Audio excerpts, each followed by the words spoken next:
Everybody, I'm Nick Poole. I'm the chief exec of Ukie. You brave, hardy souls that managed to find room 6 at 5 o'clock on a Wednesday. I can't thank you enough for joining me. I suspect quite a lot of the Ukie team are here making me feel better. So thank you so much. Do please feel free to heckle me at any point. And also, if you're in the wrong room, absolutely no foul. You can leap to your feet and head off.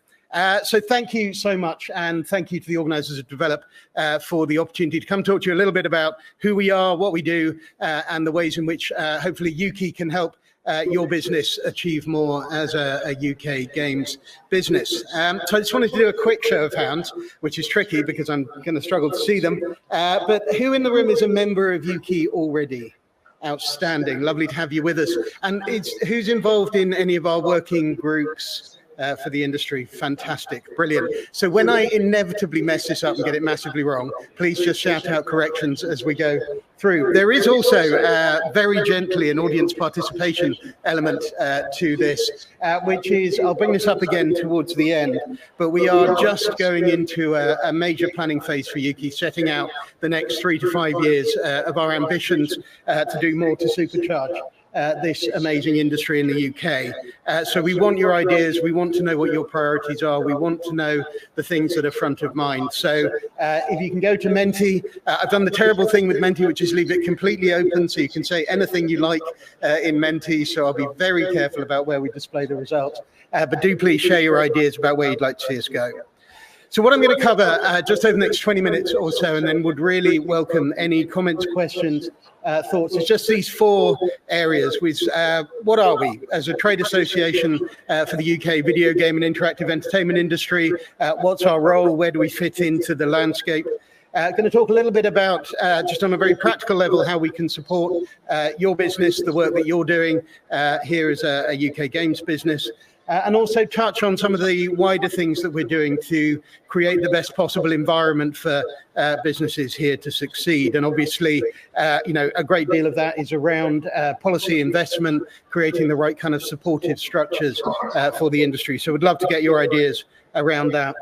And then finally, just a little bit about how you can help us to help you. We thrive on the back of the extent to which we're useful in helping you to move forward. So we would love to get both your ideas and your engagement in the work that Ukie does over the next few years. So does that sound like a useful way to spend 20 minutes of your life over the next 20 minutes? Excellent. And nobody's in the wrong room. Nobody's leapt up yet, which is fantastic. So thank you for staying with it, or perhaps you're still asleep from the last one. What's a trade association? That scintillating question I know is burning on everybody's lips. We're a not-for-profit membership organization, and trade associations exist to represent individuals and businesses operating in the same industry with common interests. So we act as that loudhailer, that mouthpiece, that voice for the collective interests of this industry. And fundamentally, the reason why we bring that voice together, why we kind of come together as businesses to share our common interest, is so we can create the conditions for businesses to flourish. We have an extraordinary pedigree in the UK in terms of the video game and interactive entertainment sector. We have a global footprint and profile. But it is, looking ahead over the next 20 to 30 years, really, really important that we take action together now to make sure that we're continuing to build on that for the next couple of decades. We speak with a single voice on behalf of the industry to government, to regulators, to the media. So I was at an event on Monday night at the British Fashion Council. I know it's unlikely, but I was, where I met the new Secretary of State for Business and Trade, Jonathan Reynolds, MP, who, apart from looking slightly stunned and told me he hadn't slept for 3 days, said that he's a massive Football Manager fan. His children play games all the time, and that the government has money to spend on supporting our industry. And so I think building those connections is going to be really, really important over the next couple of years.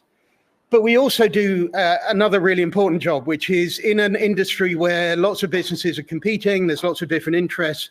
We provide a neutral, a confidential, a shared platform for us to explore where we want to go together and the kind of areas that we need to address together.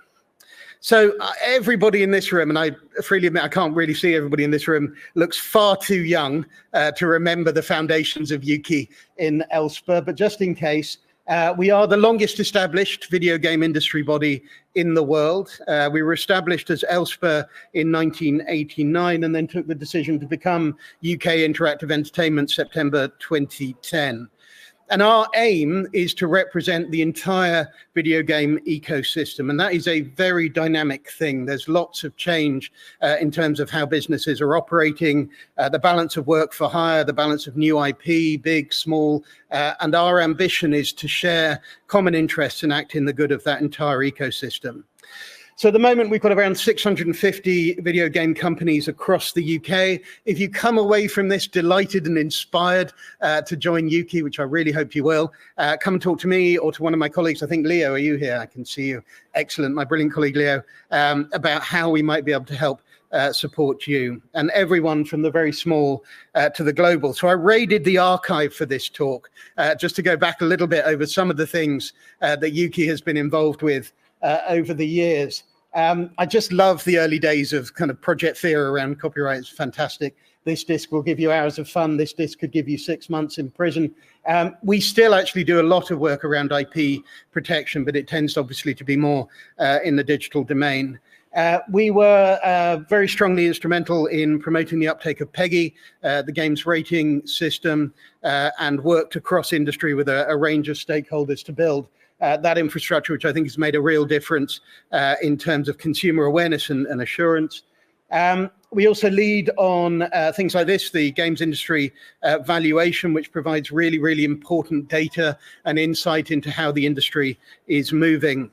And we lead on things like the games industry census. So a lot of the conversations today around equity and representation and diversity and supporting talent in the industry have drawn on that data. And it's really, really important that we continue to provide that really high quality data around the industry.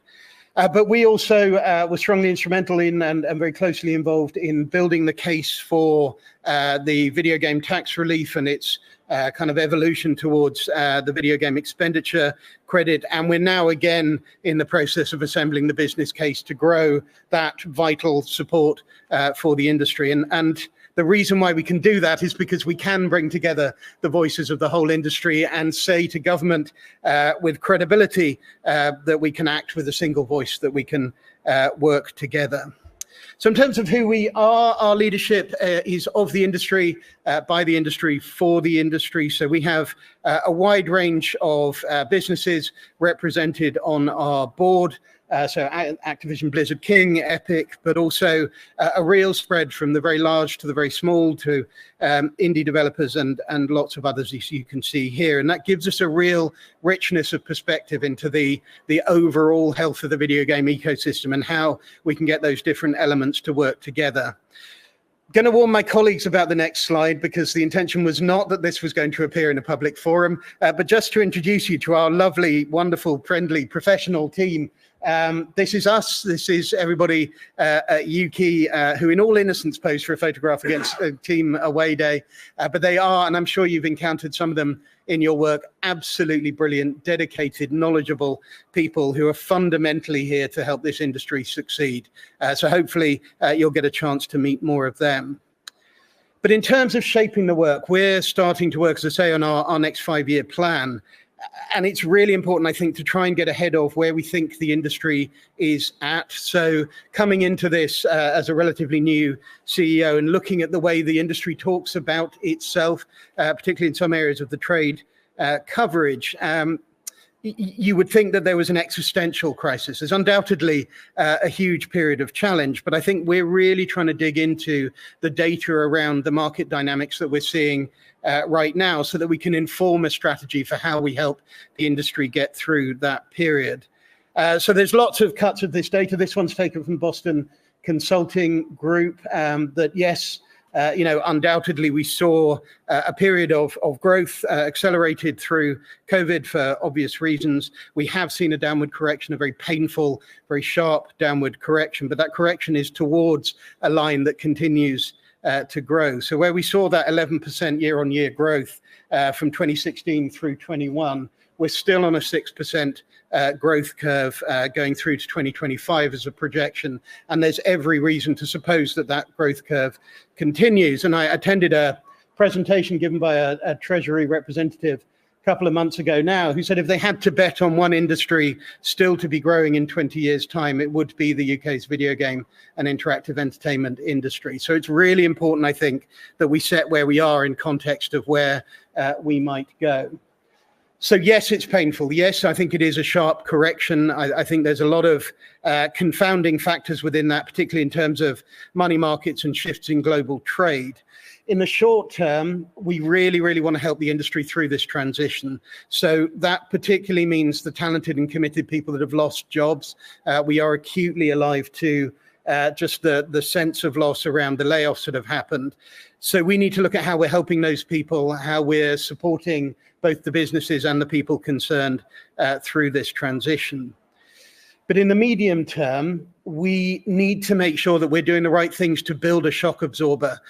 Because if we know one thing, it's that this kind of cycle will continue. It's partly innate. And so we want to help UK games businesses and global companies with a UK footprint to build resilience, to understand, if this is going to keep happening to some degree, how do we build a greater degree of resilience into the industry?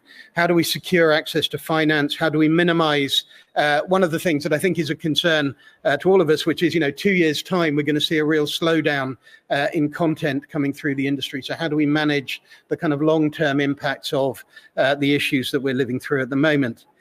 And then in the long term, we want to continue to build on the UK's reputation as a global hub for innovation, for new IP and for advanced technologies. We are to some extent in a race with other nations in terms of how competitive an environment we can create in the UK. There is undoubtedly, I think, a better conversation to be had with Treasury and with government about how we do that. But I also think there are some fundamental decisions about what kind of games industry do we want to be going forward, and where are the areas we're going to prioritize, like generating new IP. And then something we think about a lot as the UK Trade Association is what is our unique value proposition? In part, it is that incredibly rich pedigree and heritage, where the UK is coming from, an amazing established ecosystem, world-leading publishers and studios, a great track record in telling stories and sharing IP that's then heard around the world, great talent pool, competitive financial incentives. There's a lot going for the UK, but we need to really tell that story harder and make it very real for businesses that are looking at the rate of tax relief and incentive that they can see in other countries. So that's going to be a very big agenda for us over the next couple of years. So turning to what we do that is designed to help you succeed, to help your business succeed. Pretty much everything I'm going to talk about here draws on a new resource that we've just launched, which is Ukie's Here to Help page. So if anybody wants to follow up on anything that I'm going to mention in this talk, then please do go there, have a look and find out how we can help you. I'm going to flash that URL up in about 3 slides time as well, just to really reinforce the message. But a big part of what our team does is very solid, very practical, very grassroots business and enterprise support. So if you're asking yourself the question, where can I go for help with, the chances are that Ukie has something within our offer that's going to help you address the challenge that your business is going through at the moment. So we have a video games growth program. I'll touch on that in a little bit, but essentially just the latest round's just closed, but we hope to continue to grow and develop that accelerator and growth program. We have a fantastic set of need to know videos. I was listening earlier to a presentation around more inclusive hiring practices in video game businesses, and a lot of the knowledge, a lot of the templates were drawn from resources that Ukie has published on our site. We're really focused on EDI and people and how businesses can support people and talent management. So a lot of resource around those areas. We have a set of standard contracts that you can access, which hopefully will help you past some of the initial kind of legal challenges of contracting. We've got guidance on accessing finance, and we're working on a program at the moment with one of our trustees, Nick Button-Brown, called Funding Quest, which is going to provide sort of enhanced support to games businesses looking for finance at different points in your journey. We have an active IP protection offer, very busy. and really, really important, I think, in terms of keeping tabs on what's going on with infringement. We provide extensive access to discounted business services. Again, I'll mention that one in just a second. We provide access to video game sales data, so sort of helping to understand what's happening in terms of consumer trends and sales. We've been running an amazing series jointly with the Barclays Game and Creative team of local hub crawl events. I came to the one here in Brighton. It's absolutely fantastic, coming together of lots of people kind of with different levels of experience in the industry. If you're close to where we are, we provide access to meeting rooms and workspace. And also, we're really, really going to be investing over the next few years in trade and investment. So helping people find investors, but also looking at selling your games overseas and promoting the brand of UK games overseas. So I just wanted to pick on three of those to go into a little more depth. The Video Games Growth Program, as I say, the current round just closed, but we hope to reopen a gold standard accelerator path, which provides support around areas like creating a company vision and mission, choosing the right business model for the company, putting in place the kind of much needed back office, the kind of financial management, HR, people development, developing PR and marketing. And then there's a scale up path that builds on the back of that helps companies scale up and move through. And so I think we can really provide practical infrastructure and support for people who are looking to grow their business. The local hub crawl events have been absolutely fantastic. The most recent one is around local action, global ambition, how we connect the industry into doing more in terms of international trade and collaboration overseas. Brilliantly friendly people, amazing industry leaders, and pizza, what's not to love. So we're in discussion with Barclays at the moment about bringing the hub crawl back for next year. I think, Leo, is that right? Marvelous, yes. And I don't think we know what the theme is for next year yet, but okay, so we'll advertise it as soon as we do. But I suspect there will still be pizza, and it's an amazing way for people, particularly starting out building their business, to meet really experienced industry leads to hear kind of how they went about it. We have a partners directory, which currently offers really chunky discounts from more than 80 UK and international businesses. So that's heavily discounted, and in many cases, the first initial engagement is free. Advice around accountancy and tax, legal services, access to things like cloud hosting, software services, support with recruitment, marketing, PR, training, and more recently, we've just added a partner into that mix who has a range of offers around monetization and support for the business. So we're really trying to provide a turnkey support to reduce the barriers, if you like, to kind of scaling up your business to the greatest extent that we can. So I've just cherry-picked a few here, but all of those are covered in Ukie's Here to Help page, and we also have a fantastically helpful team. So if you want to find out more about how to access and engage with all of those resources, do please just get in touch with us today or very much after today. So just turning to a little bit about how we support the video games industry, and I'm always really conscious that sometimes this stuff can feel a little bit distant from the very practical day-to-day of getting a game made, but in many ways the big picture stuff we do feeds directly into how supportive an environment this is for your business. So I'm just going to run through a number of the areas that we're active in at the moment. So the first one is our work around policy and advocacy. We've got a really busy policy team. We operate as the leading voice for the industry in Westminster. So we're currently building up Westminster Games Week, which is going to take place in the middle of October. We're also going to be at Labour Party conference, flying the flag for the industry.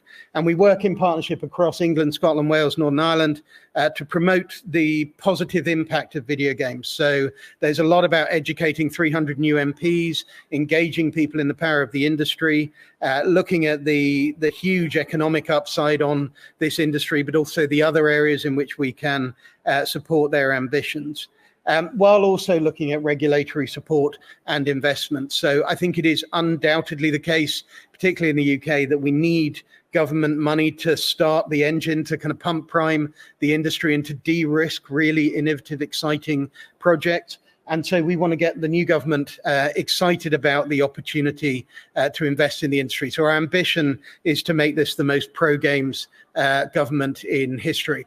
And so we're going to set about that with determination.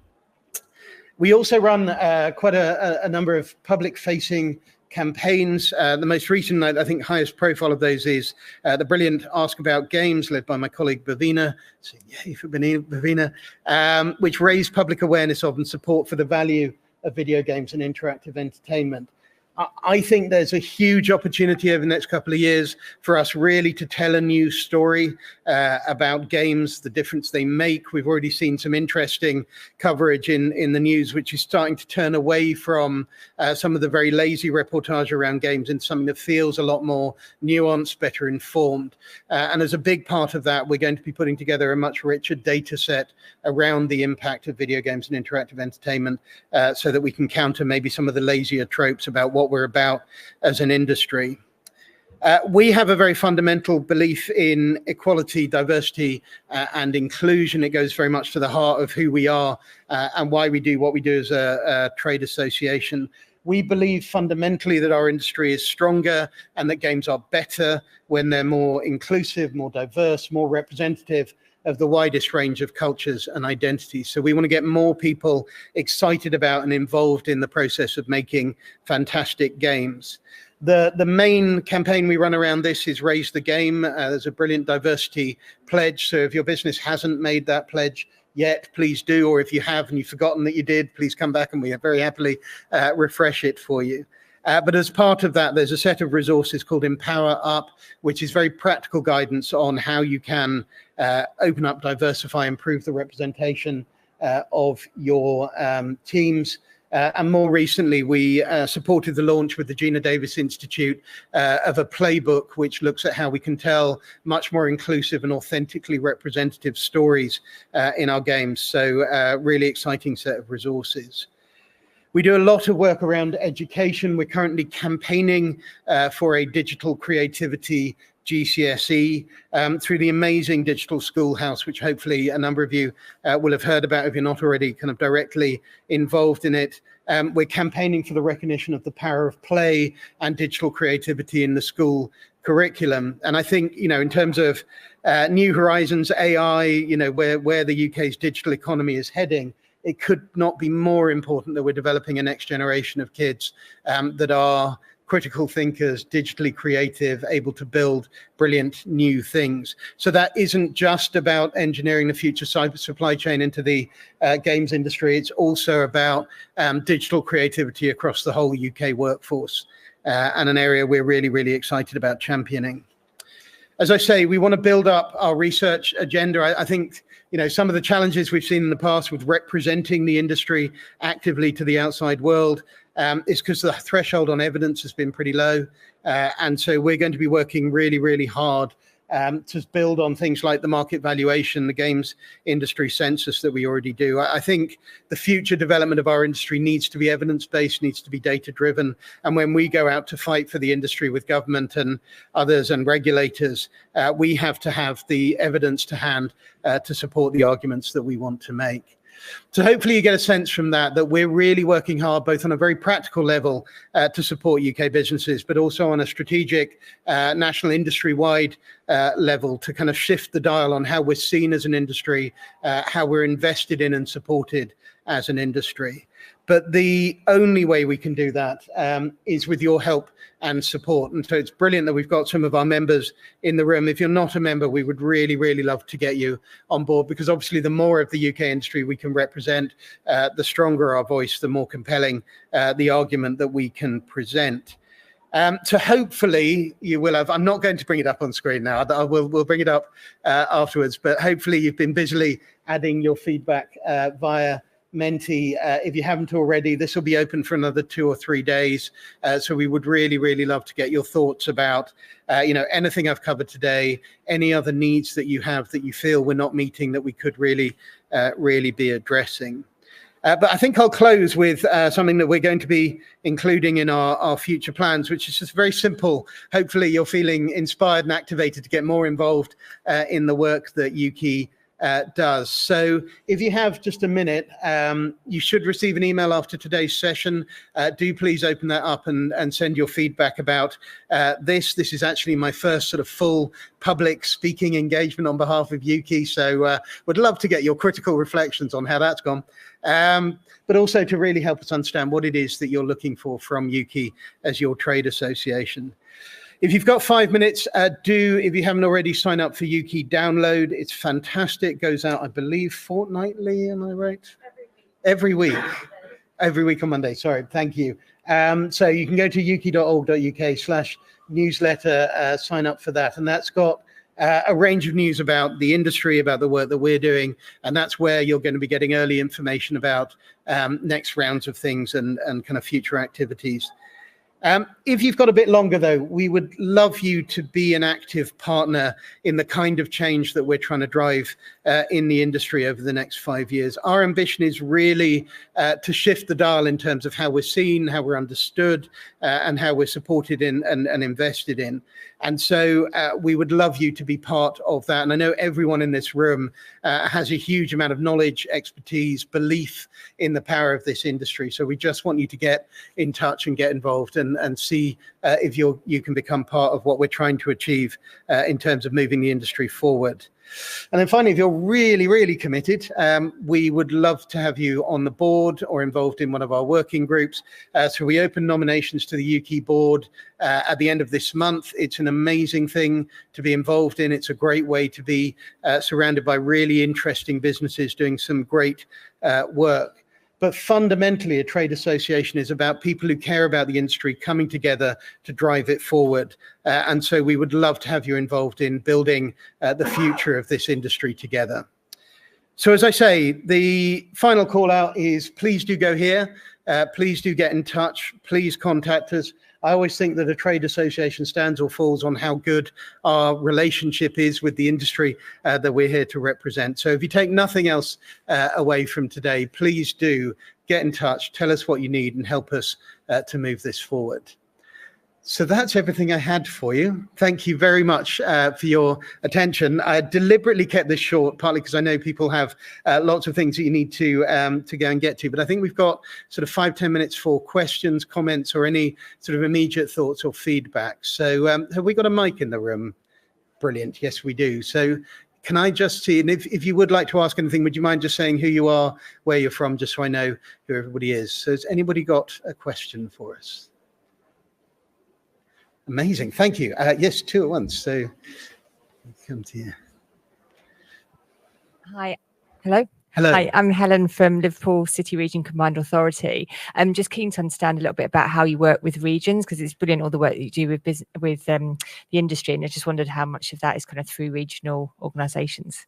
Yeah, quite a lot, although it tends to be on an ad hoc basis. And obviously the landscape of city regions has moved an awful lot. And I think will move again in light of the new mayoral board and all of that.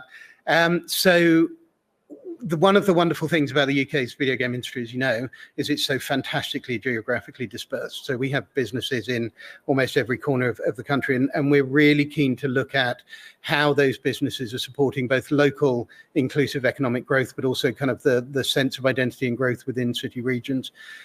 So one of the best ways for us at the moment is through the hub crawls, is going out and meeting people, finding out what's going on in the region and getting a sense of the kind of unique flavour. What we don't have, because we're quite a small operation, 22 people, is sort of regional support officers. We haven't got a kind of regionalized infrastructure within Ukie, so we're kind of dependent on the relationships that we're able to build. But I think part of our strategy over the next 5 years is you know, unquestionably the agenda is going to be around devolution. And so looking at where games businesses fit into that devolved agenda is going to be key for us. So would love to talk to you afterwards, is short answer. I think we had a colleague just here. This is fantastic. Thank you for your hands, everyone. Hi, Liz Prince from Amicus. Thanks very much for that. It was really, really great. Can I just ask about the Ukie board, and is every member eligible for membership on that board, or to be able to nominate to that board themselves? So we have two kinds of member. We've got full members who are video game businesses, whether very, very large or very small. And we've got partner members who are companies who sell services into the industry. Every full member, so every video game business is eligible to stand for the board. Partner members aren't. And the reason why we've set things up that way is because we wanted this to be led by video game companies for video game companies at the kind of core of what we do as a trade body. But yes, so if you're a company that's in full membership of Ukie, whatever scale you're at, then you're eligible to apply to the board. Okay, thank you. Perhaps if I could come... Oh, I've got one right at the back who's had your hand up for a while, and then if I can come to the front. Thank you. Hi, yeah. Kerry Michelle, she, her, hers, Northern Ireland Screen. Obviously, you're talking about devolution and everything else. We have had a hub crawl, but obviously I'm wishing to speak to you to talk about more engagement. And again, following on about the board, as a government employee who supports games companies really, really well in Northern Ireland, would I be eligible to be nominated for the board as a Ukie member, or is it purely just games companies? Currently, no. So currently it is purely just games companies, but it is something we're looking at in terms of the future governance. It is really challenging because on the one hand, we've got to continue to be a representative trade association. On the other hand, the nature of the industry has diversified so much and there are so many players involved that I think we need to find a way of bringing those voices in, but it may not be at a governance of the organization level. So we are exploring options there, but I know the support you're doing is absolutely brilliant. And I think a big part of where we want to go over the next 5 years is building coalitions, building partnerships. We're 22 people. We can do the things we can do at a kind of, the scale we can at an industry scale, but we're absolutely dependent on building strong partnerships to have the kind of impact we want. So would love to talk to you more, but in governance terms, we're not there right now. Lovely. Perhaps if I could come here at the front and then I'll come through. Thank you very much. Hi there. Thank you for the talk. So my question, you may have covered it, but you read over it a little bit quickly. But so you said that you wanted to make this new government the most pro-game government ever. What core policies are you sort of trying to drive them to adopt? And if you could maybe give me your top three. Yeah. We've got a top three. It's very helpful you asked that question. It's almost like we asked it. So the top three are a digital creativity GCSE, because that invests in the long-term skills. Extending VGEC, the video game expenditure credit, because that's so bedrock to the economics of getting a game made. And then renewing and growing the UK Games Fund. And those three are really solid starters. They're quite easy to do. They're very low cost, to be honest. So that's why we're doing the calculations on them at the moment. There is a longer term ambition, which is I think we need a portfolio of different kinds of interventions that are better designed around the games industry. So at the moment, we're inheriting quite a lot of interventions from different places or methods that were created for other industries. And so what we want to do when I talk about making this the most pro-games parliament in history is to see at the other end of this parliament a suite of support interventions that are designed around and for the needs of the video game industry.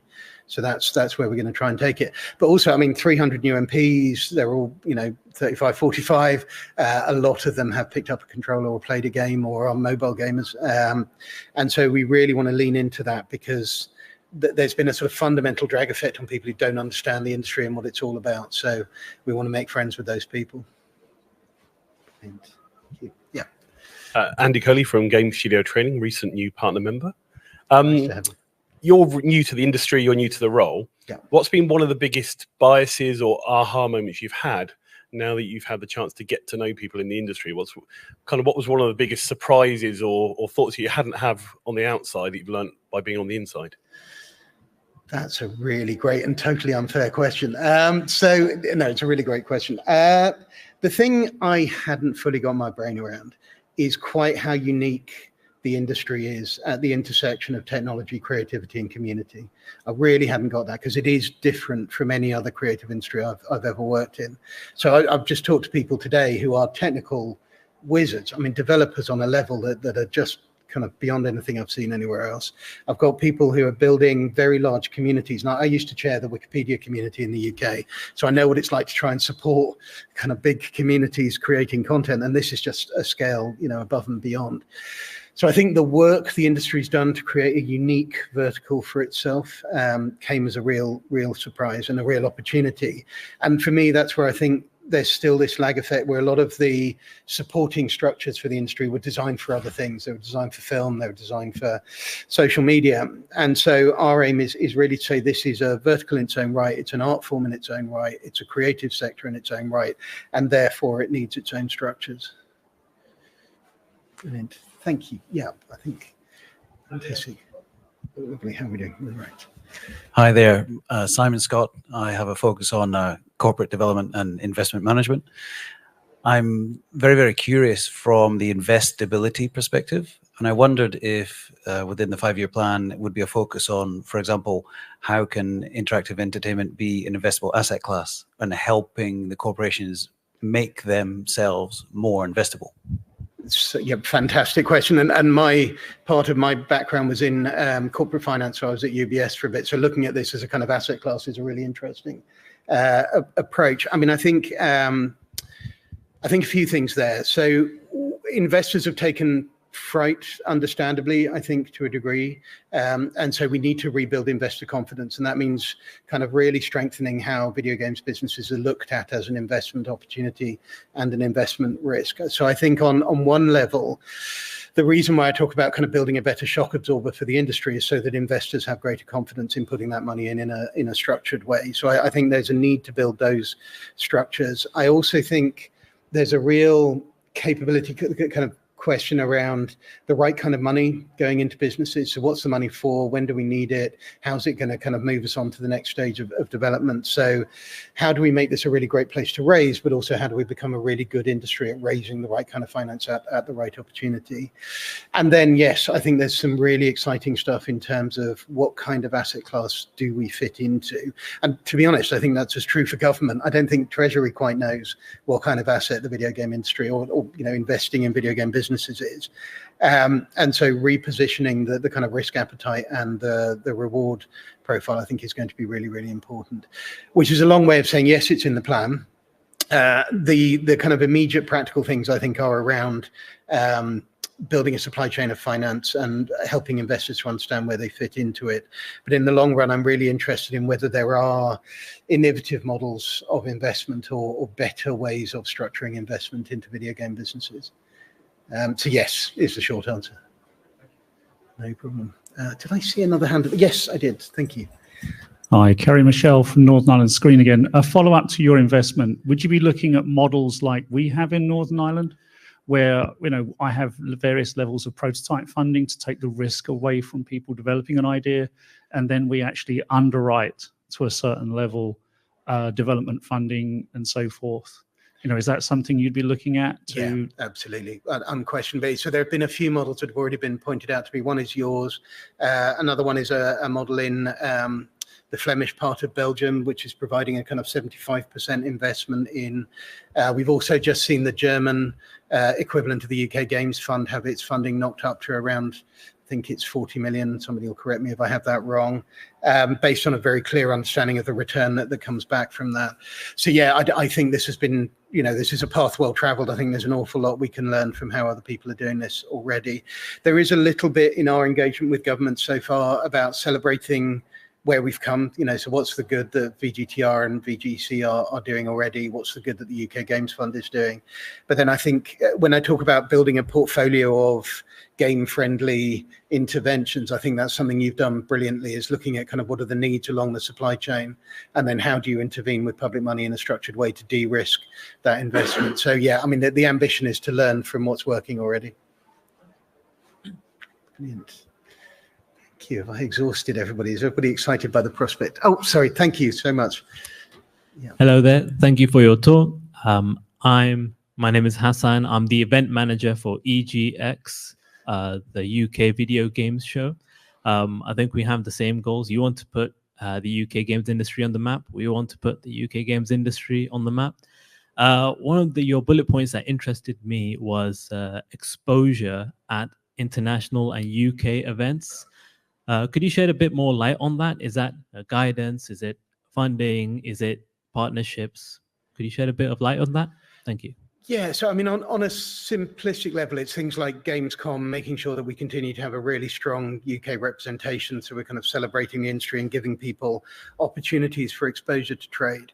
But more than that, I think it's sometimes being in new rooms. So rather than necessarily talking to ourselves as an industry, going to places where there's interplay with other sectors. So the reason why I was at a fashion event, thank you very much, the other day was to look at opportunities for partnership and exposure raising with the fashion and creative industries.